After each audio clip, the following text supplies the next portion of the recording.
kuntet kok kalih, kuntet yo mek siji sinembang Kuntet setunggal kula setunggal.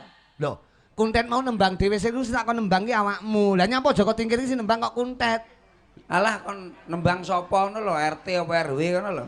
Angel iki tiang kalih lho, Bos. Tiang kalih. Lho, kuntet iki munggah ki wong loro ora usah cerewet sampean iki. Wong loro ki lho, lah wong loro lah liyane iki dianggep apa? Kethek jarene. Wo cah ora ndlohok. Sampean ki enek-enek iki teng daleme Bapak Sumbu Kompor. Hei, Bapak Sumarno. Nah, kula apalno to asmane sing kanggo dalem iki diapalne. Bapak Sumarno kalian Ibu Tumini. Nah, diapalke asmane iki. Hajatipun Gitanan. Gitanan. Walimatul lurus. Heeh. Walimatul hitan. Heeh, iki ora mung kitanan tok ya loro-loro gawe karo ngekarke. Nggih. Manten ya kuwi Mbak Rika karo Mas Muhammad Gasar. Gasar kali Mas